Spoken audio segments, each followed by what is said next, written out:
We know ERP works. We know it's the gold standard. And also we know that we need to have alternative options for these teens that they are not, coming easy peasy into therapy. And they really want to exercise this natural capacity they have to choose. You're listening to Dr. Patricia Zurita Ona on Psychologists Off the Clock.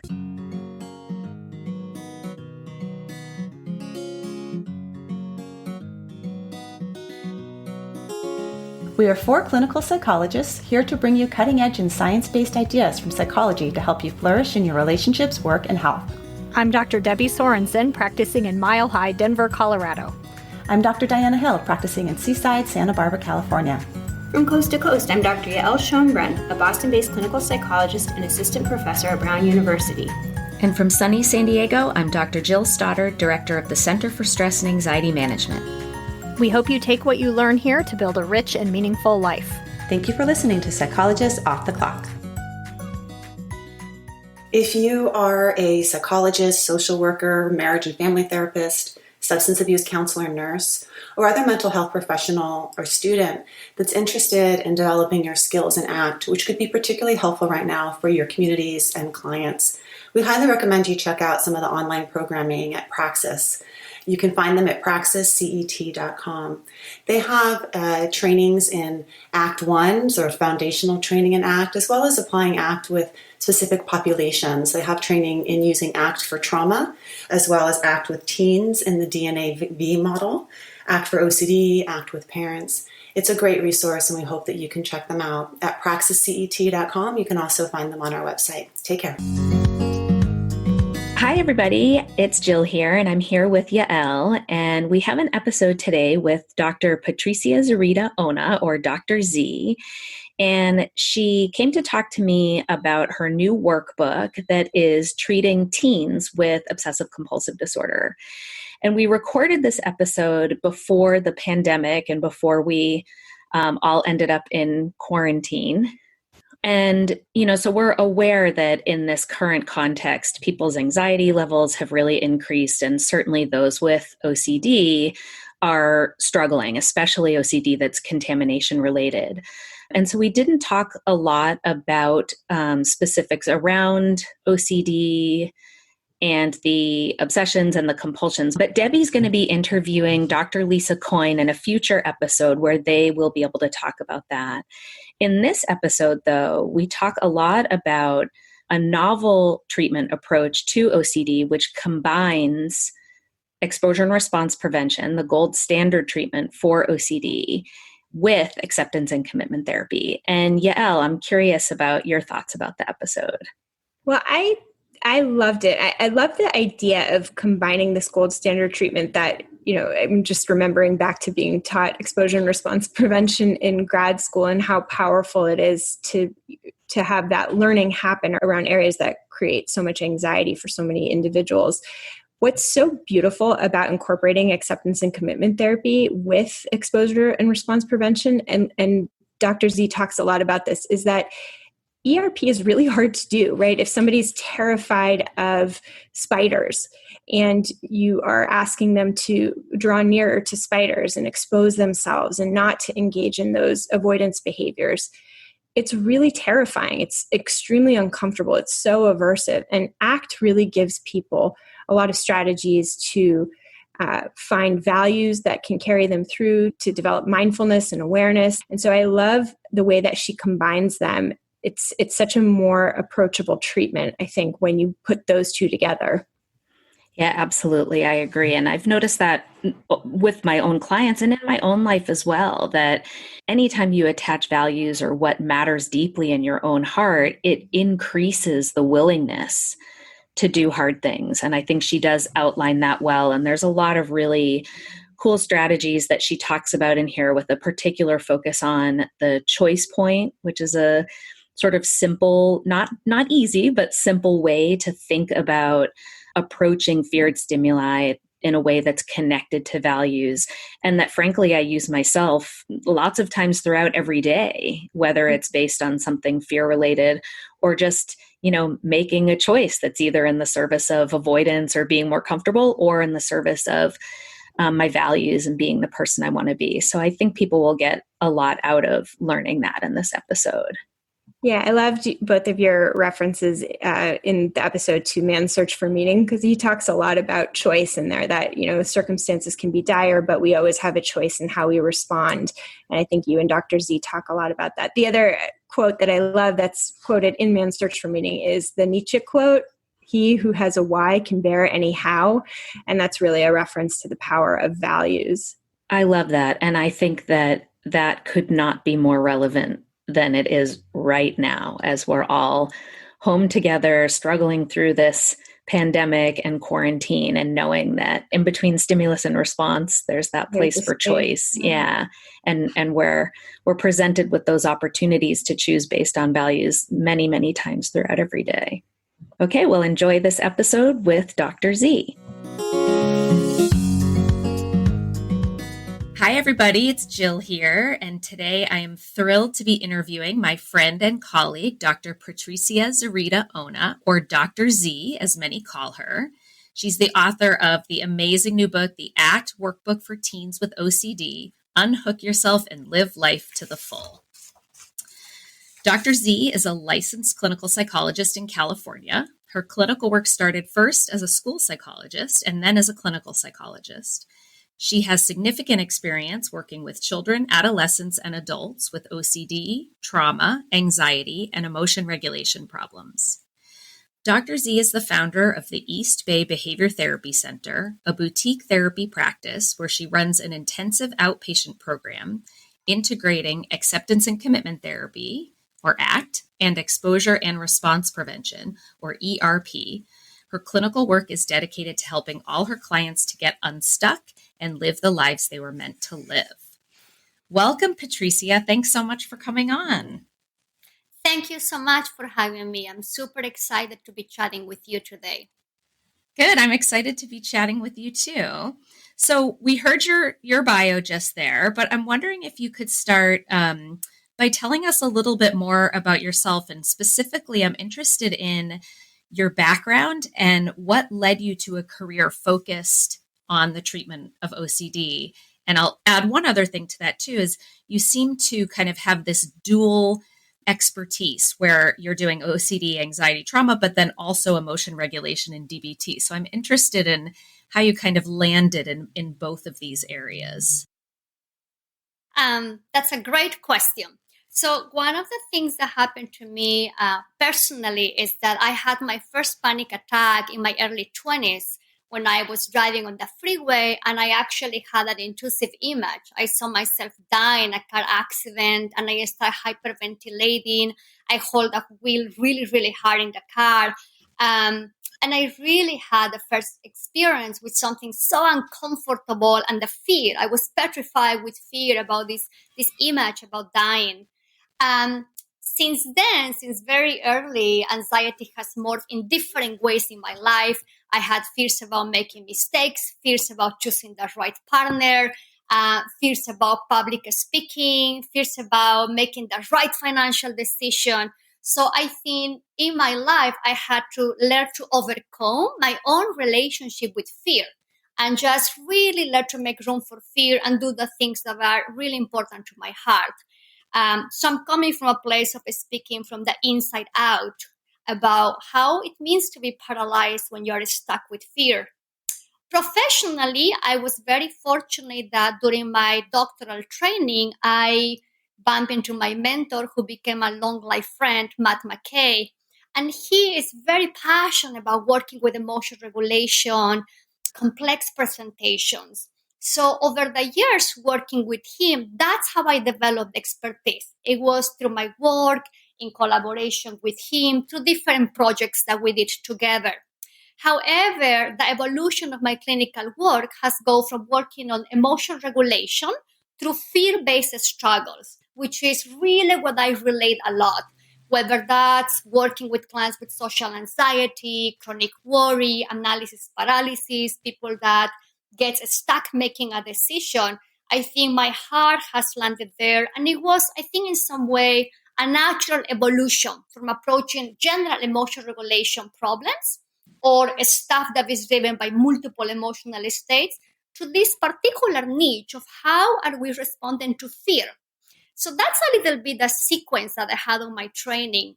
And the last, I would say, I don't know, maybe 10 years, I have been really focused on that, just working more with how we're relating to fear, to worries, to anxiety, to obsessions, and building more expertise on that particular area. Mm-hmm.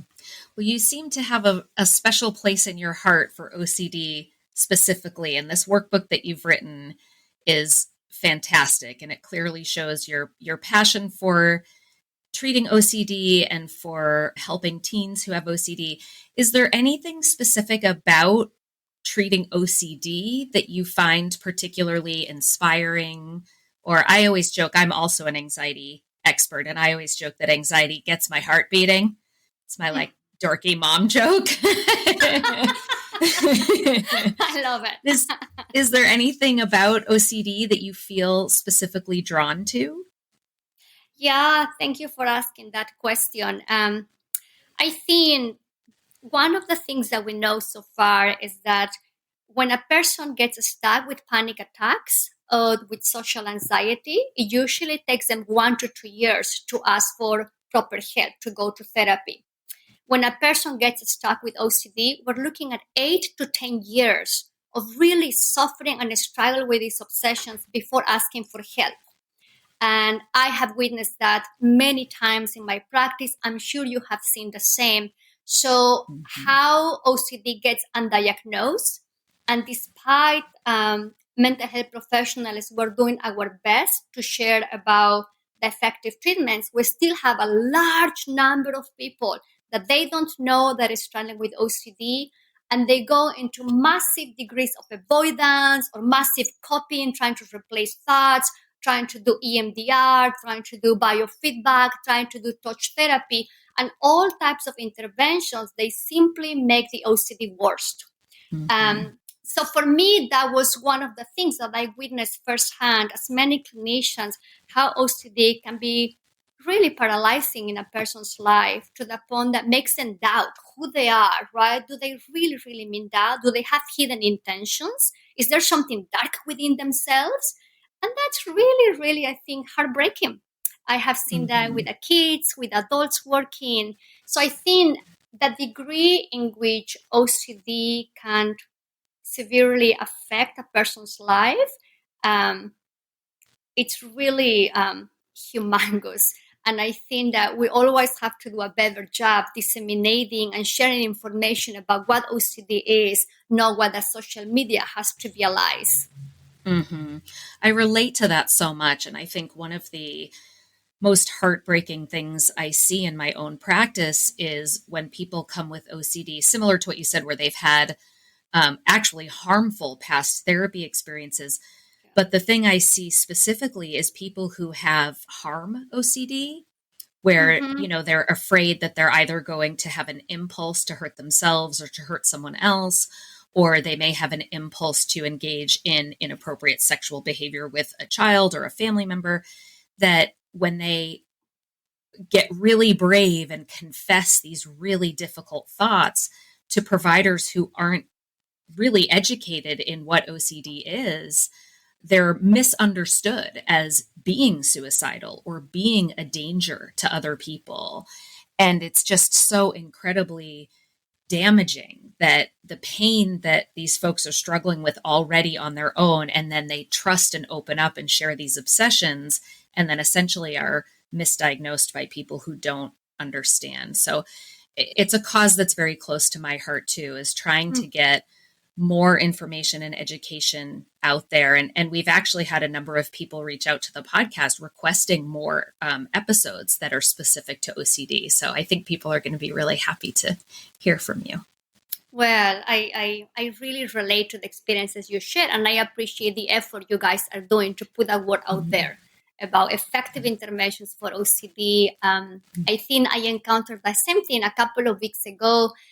Client of mine asked me about if changing the diet of the teen will alleviate the OCD symptoms. And even though we do our best to disseminate effective intervention, there is a lot of just really non-evidence-based information out there. And for some reason, sometimes people get access to them. So I think the more that we do to disseminate what works, the less harm and less stuckness people are going to have. Absolutely. And especially when we have such powerful treatments. I mean, OCD is one of the things that psychotherapy treats the most effectively when evidence-based methods are used. So along those lines, exposure and response prevention, or ERP, is considered the gold standard treatment for OCD because it has the most research to support that it works well to treat OCD.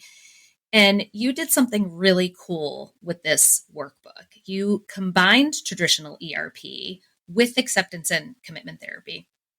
So one thing I'm curious about, if we know ERP is a strong treatment, what motivated you to combine it with ACT? But before we go there, maybe you could break down the treatments a little bit for any of our listeners who may not be well versed in OCD or ERP or ACT. Can you just talk a little bit about what is ERP and how does it work, and maybe briefly about ACT? I think most of our listeners have a fair amount of knowledge about ACT. And then we can talk about what motivated you to combine the two. So when I think about exposure response prevention, ERP, I am thinking about helping clients to approach any particular situation, activity, object, or person they are afraid of and they have been avoiding, or they have been engaging in compulsions. So ERP is definitely the gold standard of treatment. We know it works. And it's really about helping people, again, to get in contact with what has become an aversive stimuli. You develop exposure hierarchies, and you are keeping track of people's levels of anxiety through the course of treatment and between sessions. And when I think about ACT, I am thinking about an approach that is evidence-based with a lot of science behind, but in the nutshell, helps a person to figure out what matters, to do what matters, and to make room for all the yucky stuff and all types of experiences that may come along when you do what matters. So that will be my brief definition or conceptualization of how I see ACT. Mm-hmm. So when you're combining them, you're essentially continuing to do exposures, but tying those to what matters to someone in their life. I think the way that I think about how to blend ACT and ERP, certainly because ACT is a very flexible model, and I don't have the absolute truth about how to do it. But what I do is I can share with you how I do it, and that's what I did on the book. I think within ACT, the exposure are a means towards values-based living. It's not the outcome of. It's actually every time you're doing something that is important to you. If you really want to, for example, if you want to spend time with your sister and you have some fears about being pedophile or harming her, spending time with your sister because it matters to you to be caring means that you also have to learn to make room for all those unwanted thoughts, to make room for all those fears that may show up. So within ACT, exposure is the mean towards being the person I want to be, the means to show up to my relationships as I want to show up. It's not the end of therapy. It's really another intervention, a powerful one that we do to help people to live a fulfilling life. So that's a little bit how ACT and ERP, they will always go together because both approaches have built-in acceptance, and they also have built-in how to approach and how to get in contact with our worst fears. The big addition that ACT is doing is that it's all in the service of values, always. Every single thing you do in the therapy, it's really about checking how do I want to show up in this world and in this moment of a struggle. Mm-hmm. Mm-hmm.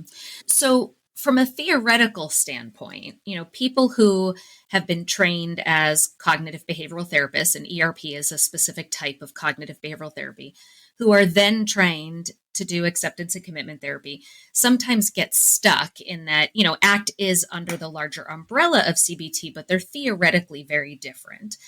And so traditional exposure, I guess long ago, traditional exposure was based strictly on habituation. You face the things that you're afraid of, and they get less scary over time. And more recently, I think Michelle Krask was the first lab to come out with these findings that what's really important isn't the habituation in terms of predicting outcome, but looking at what do you predict is going to happen and what actually happens, and new learning takes place as you see that those are two different things. But the focus in ERP is still on change and control. It's still on reducing anxiety, changing the way you evaluate the dangerousness of a situation or a stimulus. So how do you handle that? I guess I'm curious how you think about it personally, given that you're trained in both. And, we're behaviorists at the core of all of this, right? Yes. But theoretically, they are somewhat different. So I'm curious first how you think about it, and then how you explain that, if at all, to clients. That's a great question, and I think allows me to think a lot in terms of how the exposures look different. If you're doing traditional ERP, whether that's based on the habituation model or the inhibitor learning model, or when you're doing ACT-based exposure. Like you, I have been traditionally trained on behaviorists. I was trained in Bolivia, initially as a school psychologist, and I was doing these massive exposures, right? Just taking a look to SATs, making sure the SATs go down. So when learning ACT, I have to relearn what therapy is about, and just really capture all these behavioral principles. When I'm thinking about blending ACT and ERP, as I say, one of the key differences is that within the ACT-based exposure, everything is about values. Every single thing you do, every intervention you teach your clients, every skill, it's really all about helping them to figure out what is important to them and taking those steps. Within ACT, also when doing exposure, we're always looking at the workability of those behaviors. When I think about workability, we're thinking not in terms whether an obsession is true or not, whether this fear about harming my children is true or not, positive or negative. It's really when I get hooked and trapped with this thought, what do I do? And is that behavior helping me, the mother or the person I want to be, or is taking me away? So we teach clients the workability of their behaviors. During the exposure also, in a traditional ERP exposure, you will be keeping track of the SATs. If your client has fears of contamination, for example, are part of the exposure hierarchies to touch a doorknob, you will be looking at the SATs before the client is touching the doorknob and while the person is touching the doorknob. And let me just jump in for 1 second for anyone who doesn't know what a SUDS is, just in case. SUDS stands for Subjective Units of Distress Score. And it's just it's a label that we use because different people call their anxiety different things. They might call it anxiety, fear, stress, distress, discomfort. So SUDS is a way that we sort of have a common language, and people typically give a SUDS rating that's either from 0 to 10 or 0 to 100. So I just wanted to clarify that so people know what you're talking about. Thank you so much for clarifying. Great point. So in a traditional exposure exercise, if a person has fears of contamination and the exposure activity is touching a doorknob, then we will check how are you feeling right now, what are your SATs, what are your anxiety levels from 1 to 10 or 1 to 100. Can you touch this doorknob? Can you move your hands when touching the doorknob? And I keep asking about the SATs. I will continue doing that until the SATs went to the half of the starting point. So if my client had levels of anxiety level 70, I will continue inviting my client to touch the doorknob until the anxieties go to level 35 or 30. So that was the habituation model. We thought that exposure works when the anxiety goes down. And that's when maybe we had a lot of literature at the time about the anxiety cure, anxiety-free life, zero anxiety. But later on, Michelle Krask and UCLA, she came up with this amazing study looking at all the cases in which actually they were treatment refractory cases. Anxiety came back, the fear-based situations, the fear-based struggle show up again for some clients. And in her new study in the habituation, in the inhibitory learning model, we're basically looking at anxiety is a learning process that new learning experiences are going to block the activation of old associations. So if I was afraid about touching the doorknob, the more that I learn to touch the doorknob at home, at the school, in my office, in the train station, all those new learning experiences are going to block the old activation of the threat-based association. With Michelle Kraske's work, we also learned that exposure exercises don't have to be hierarchical. People don't have to go level 1, 2, 3, 4, 5. You want to have more variability of experiences. You want to remove safety crutches. And you also want to facilitate the combination of different exposures, right? For example, if I'm afraid about public speaking, I may jump up and down. I may have my heart beating fast, and then will give a speech for 1-2 minutes, right? You're basically blending two types of exposures, interoceptive exposure using my body and a situational exposure.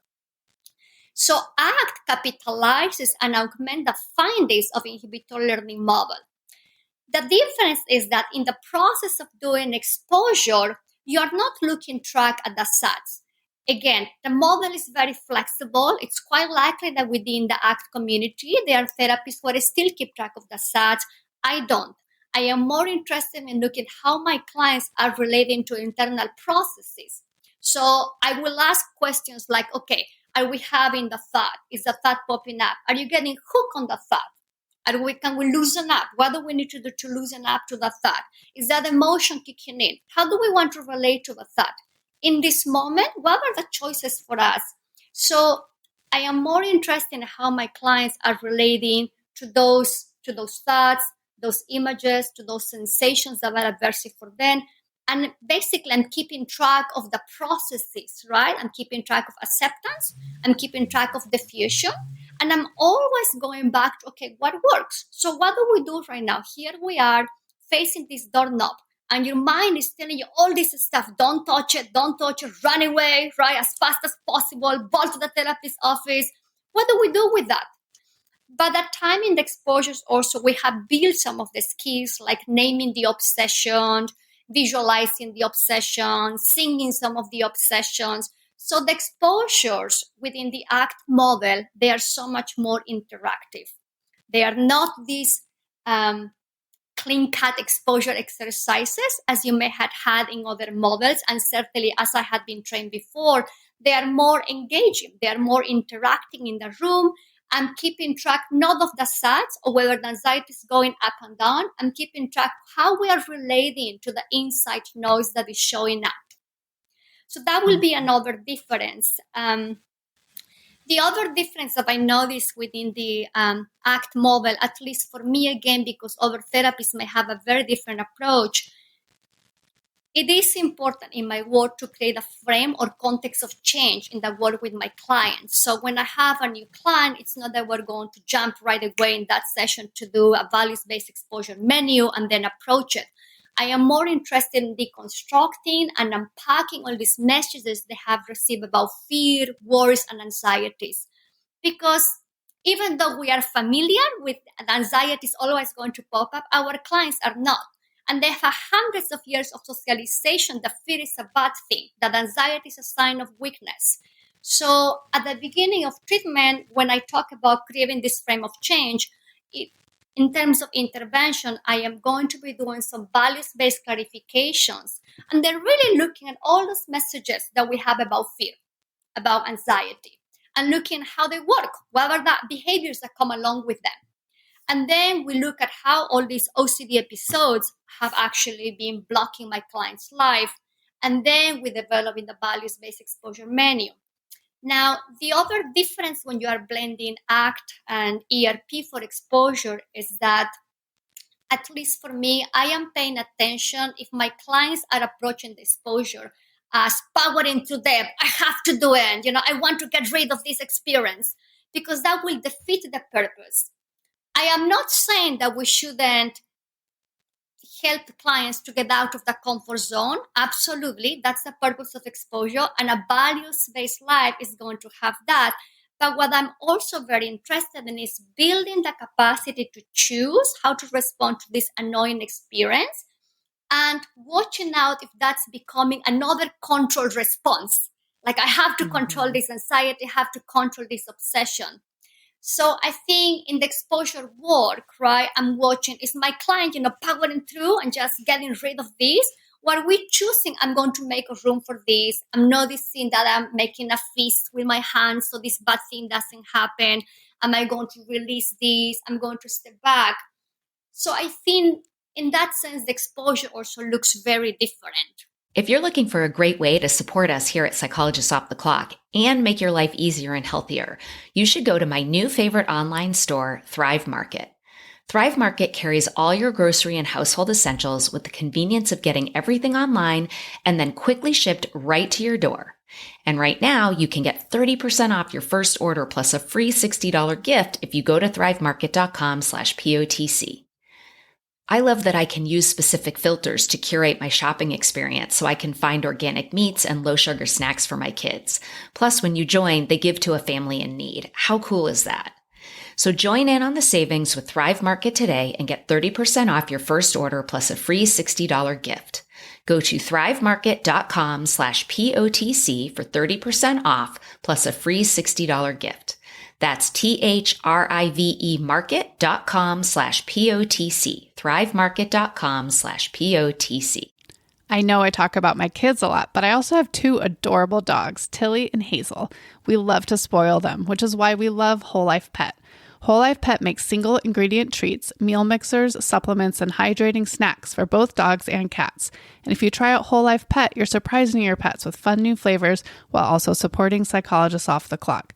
Visit wholelifepet.com and use promo code POTC to get 25% off your first order with free shipping over $50. When I open the Tuscan Blend Bistro Bowl meal mixer to add to Tilly and Hazel's food, they start wildly sniffing and can't wait to dig in. The best part is Whole Life Pet uses a freeze-dried process that locks in nutrients and freshness, and they never add chemicals, additives, preservatives, or anything artificial. Visit wholelifepet.com and use promo code POTC to get 25% off your first order with free shipping over $50. If you're unsure about what to try, you can fill out their short questionnaire by clicking the red Start Today button on the home page. It will ask you a few questions and make custom product recommendations for your pets. Visit wholelifepet.com and use promo code POTC to get 25% off today. Yeah, you explained that beautifully.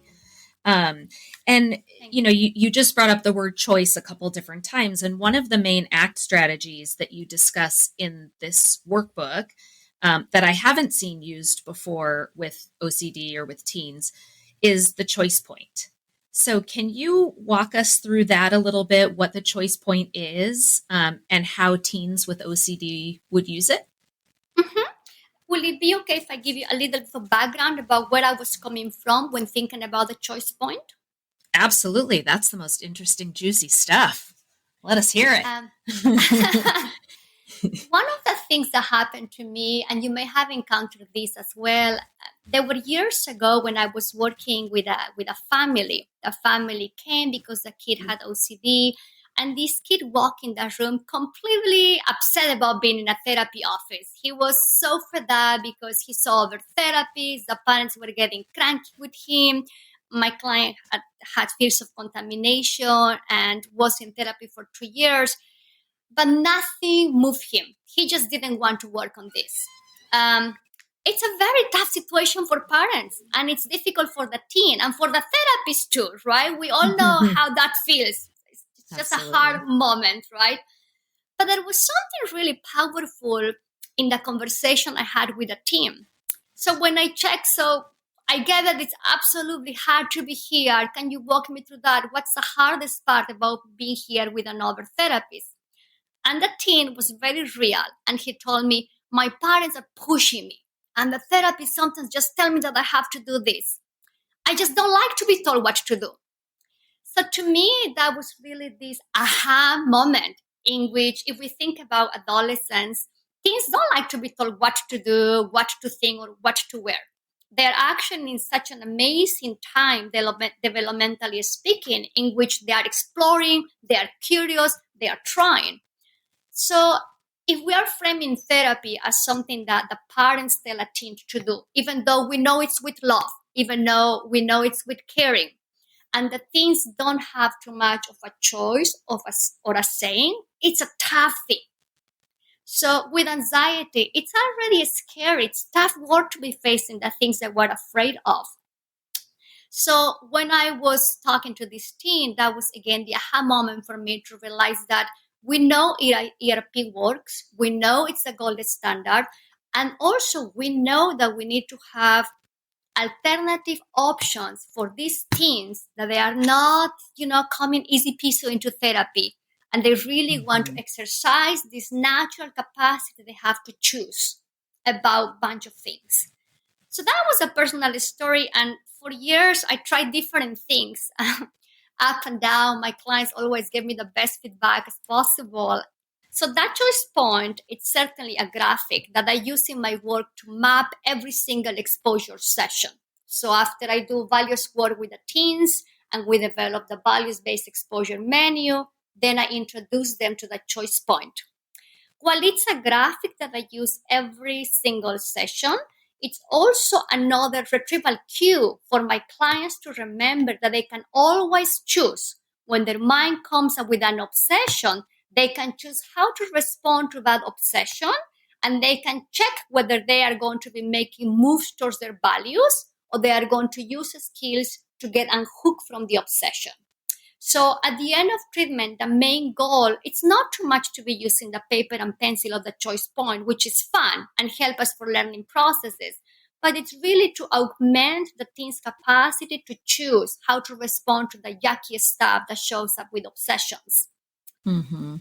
So even though our listeners can't see us, the graphic is pretty simple. So I think this should be easy. But can you kind of describe, so people can get a visual image of what the choice point looks like? Like, what is a teen doing? What are they looking at? What does it look like? And then what exactly are they doing when they're practicing using the choice point? Got it. So the choice point basically has 4 sections. At the bottom of the choice point, the teens are going to be writing the values-based activity or the triggering situation they are encountering. If you are afraid about fears of contamination, you may not want to use the public restroom.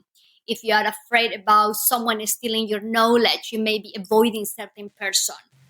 If you are afraid about stabbing your siblings, you may avoid hanging out in the kitchen, or you may avoid being alone with them. So they write down that particular values-based activity at the bottom of the choice point. And next, we write down the obsessions that pop up for them, the obsessions that their mind comes up with. Could I kill my sister? Will I be contaminated if I touch this stain? Did I get contaminated? So they run the obsessions. This difference between the situation and the obsession is super important, because many times I think my clients get confused, and that's when you hear things, well, I was hours and hours in this situation. They don't realize they are already hooked in the OCD episode. Mm-hmm. So after they write this obsession, the obsession that their mind comes up with, that's when they face the choice point. And the choice point on the left side has all the stuff that keeps them hooked on the obsession. So that will include all the avoidance behaviors, all the compulsions, and also other stuff that people do when dealing with anxiety, excessive drinking, shopping a lot, right? Getting into fights if someone interrupts you in the compulsions, right? So we map that. And then on the right side of the choice point, you have all the skills they're going to be learning to get unhooked from the obsession. So that's where in ACT terms, you have all the diffusion exercises, visualizing obsessions, singing obsessions, physicalizing obsessions.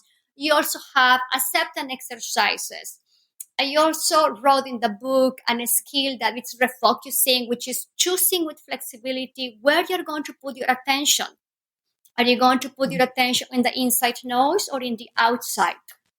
So in every session, this is how we organize the exposure session. I hand the teens the values-based exposure menu.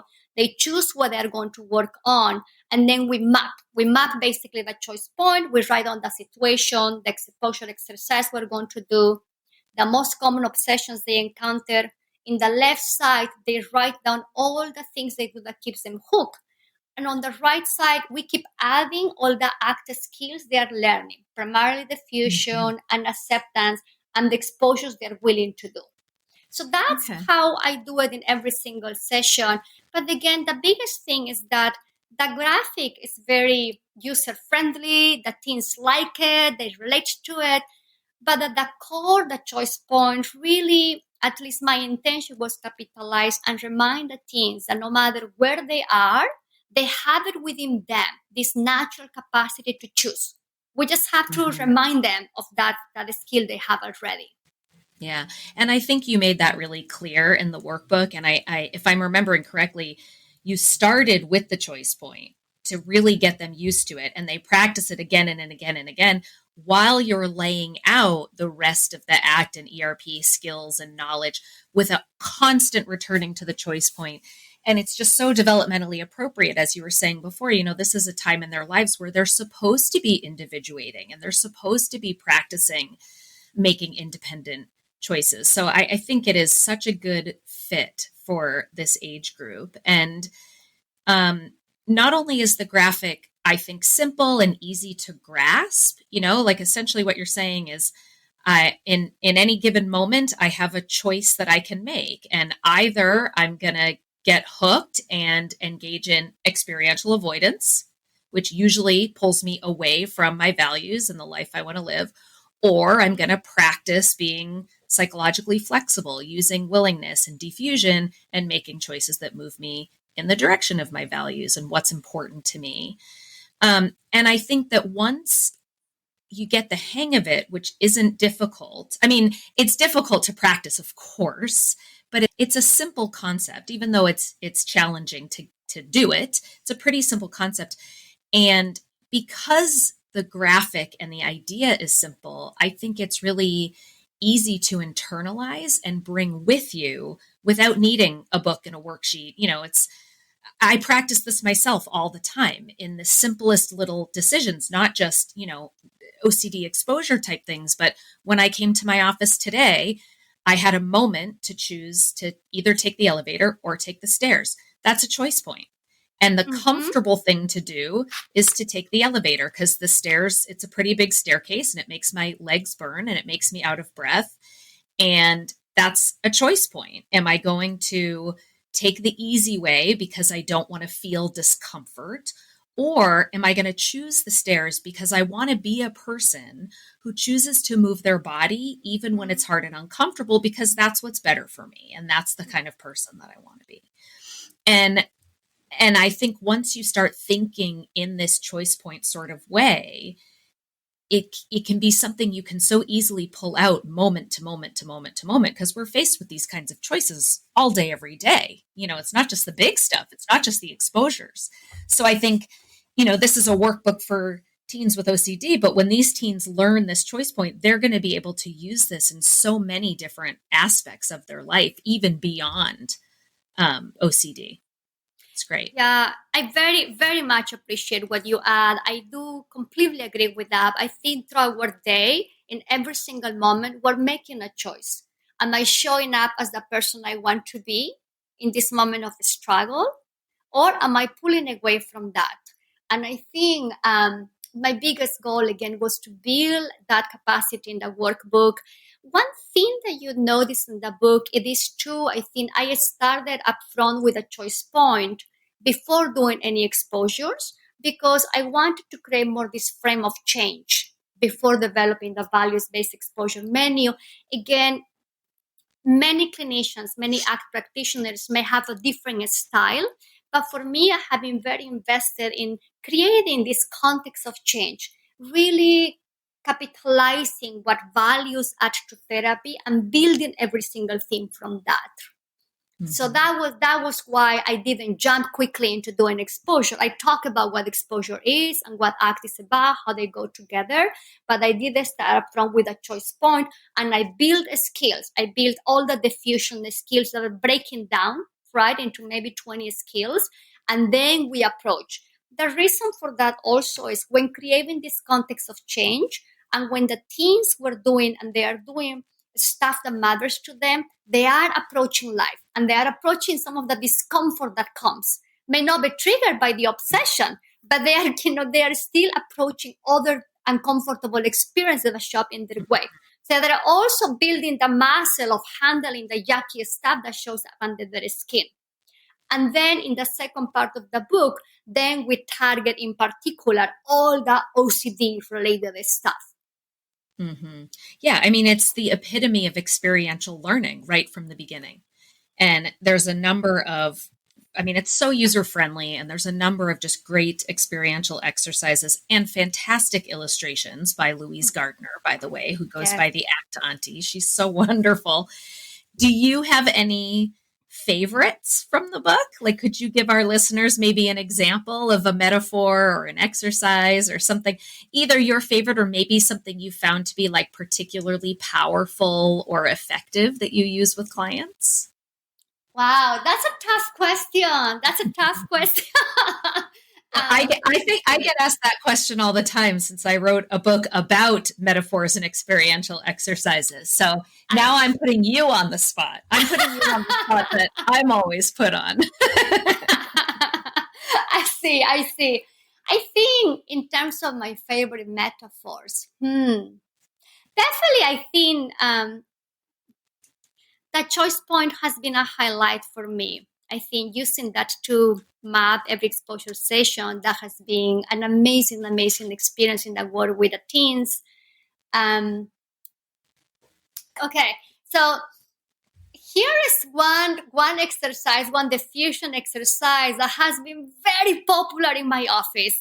And just for your audience, when we're thinking about diffusion, we're thinking about, in ACT terms, looking at our thoughts for what they are, looking at obsessions for what they are, instead of arguing, challenging, or trying to get rid of them, or trying to prove whether they are true or not, positive or negative. So diffusion is really about watching those thoughts for what they are.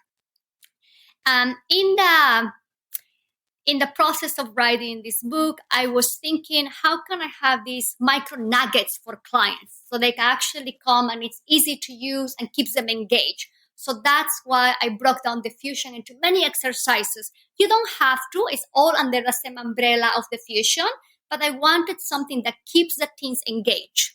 So one of the exercises is about scrambling your obsessions. So if you look at that in the chapter, right, if you have the word fear, it may be spelled like riff, or if you have anxiety, it's also misspelled. The idea with the scrambling your obsessions, if you have this fear about contracting AIDS or contracting cancer, you scramble the words. Now, for some reason, when I give teens the same menu of skills that they're going to be choosing, they usually go there. They love to be playing with these words. They get a kick from that, right? And then we're reading them, and then they have to read it with my accent, so we tease each other. So that has been a really fun exercise, scrambling the obsessions. I love it. Well, there's something a little rebellious about it.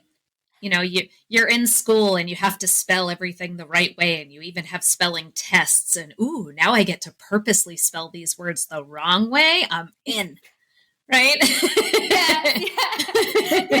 Yes. Another form of choice for them. It is. You know, really, they are the best consultants I ever had. I can tell you that. And they always surprise me. Another, I think, sweet moment among many I had when working on this book, and also when practicing the skills, was about singing your obsessions. Turns out that the teenagers are incredible singers. You know, it's just really, they come up with lyrics. I learned about how much they love Ariana Grande, how much they love Justin Bieber, and we're choosing their favorite songs, and then we're rewriting the lyrics to their obsessions, right?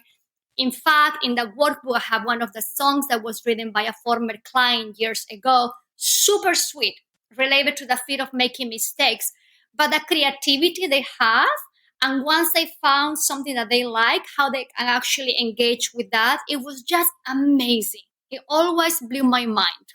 Oh, that's so fun. That would make for a great video, or even if kids didn't want to be on video, it would make for a great audio file if you could get them to actually sing. That's one of my favorites. I don't work with kids. We see kids at my clinic, but I only see adults. But that's, even as an adult, that's one of my favorite diffusion exercises, the for she's a jolly good imposter, something like that, taking kind of the core belief, I'm an imposter or a fraud or I'm not good enough. So I just sang on a podcast. We'll see if I edit that out or let that stay in. I love the realness.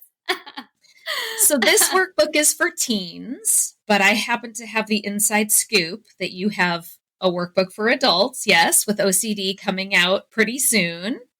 That's true. Is that right? On the horizon? Can you tell us a little bit about that? Is it the same? Is it different? What do we have to look forward to from Dr. Z? Thank you for asking. So the new workbook coming out in 2 months, it really has this big metaphor about how to help adult clients stuck with OCD to make a shift from reactive moves into wise moves. If I can elaborate a little bit on that, one of the biggest questions I got from my clients, often my adult clients in general, was, how do I handle that obsession that pops up when I am at work, when I am on my date, when I'm going to watch a movie, right? So I think they always were in that place of curiosity about how to apply active skills that we were working in the room into their lives. And I was, again, trying multiple things to capitalize the active skill, the exposures. And what I found is that if you break down into micro skills that people can do, those act as retrieval cues. People remember them.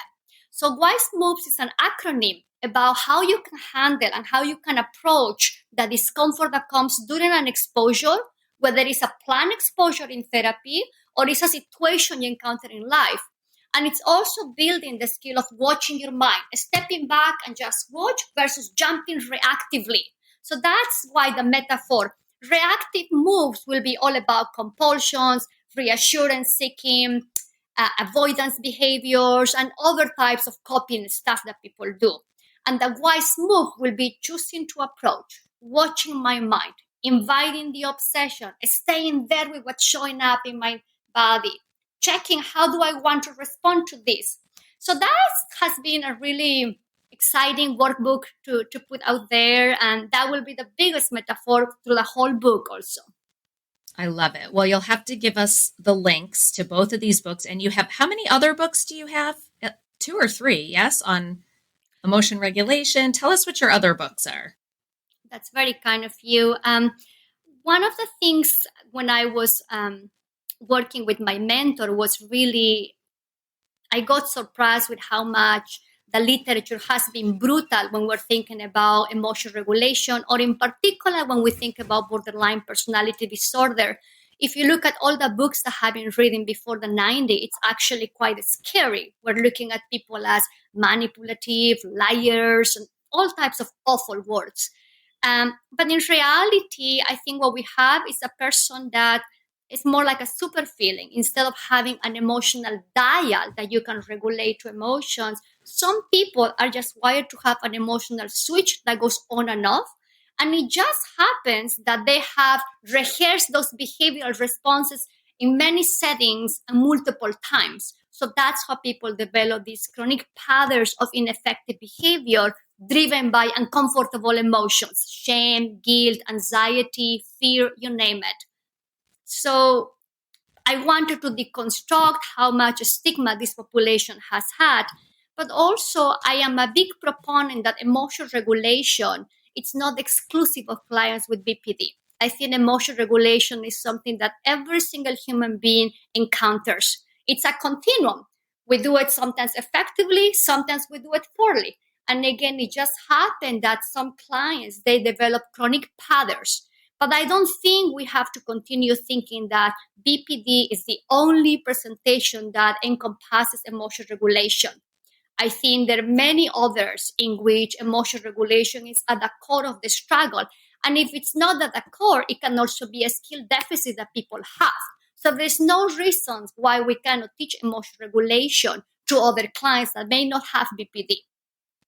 So I wrote this book, Escaping the Emotional Roller Coaster, thinking more how to deconstruct what BPD usually has been associated with, how to make it accessible, and introducing this metaphor that people are not broken, that they are not defective, they're just wired to feel a lot. So that was the biggest thing. That's one book that I put out there. And the other one is for parents who are raising teens who are super feelers, because I think parenting really is extremely hard, right? My heart goes to parents. I have so much respect for what they do. But I also think that when you have a teen that it's already changing because of hormonal changes and all types of things, on top of that, they struggle feeling too much and too quick. It's really hard for the parents sometimes to figure out how do I say this? Can I say yes? Can I say no? Can they go out with their friends or not? Because suddenly you see this huge, colossal behavioral response. And naturally, because parents are human beings too, they do have their own internal struggles. They have judgments about themselves. They have judgments about the teens. They have emotions that are overwhelming because they're talking to the teen or because they are feeling guilty and ashamed about what's going on. So in the book, my main goal was to acknowledge the struggle, the internal struggle the parents have, and help them to get in contact with that struggle. And then from that, build all the behavioral repertoire they have. This is not a book that when they read in the first chapter, they will know exactly what to do with their teens, because the book is really more, the first chapters are about, let's take a look. What's showing up when your teens say X? What's showing up when you see your teen smoking weed? What happens inside of you? What is your mind telling you about yourself and about your kid? So the first 5 chapters are building really more diffusion skills for parents, more acceptance. Then it goes into values. And then the rest of the chapters are all types of behavioral interventions that they can practice, how to say no, how to assert themselves, how to negotiate with the teens. So very different. Mm-hmm. And it's great. I've read that one too. All of your books are wonderful, and we will link to all of those in our show notes. Tell us, where can our listeners find you? So if people want to refer to your clinic or they want to follow you on social media, where can they find Dr. Z? Well, first, I want to say thank you so much for all your support. And it's really a treat to be talking to you. I think the heaven of your work, and I love that you're doing the podcast now. Absolutely. Oh, thank you. That means a lot to me. Yeah. So where to find me? I will invite everyone to take a look to the website actbeyondocd.com. It's my new project. I am launching an online class on ACT for OCD. And this is one of the most challenging things I'm doing in my whole life.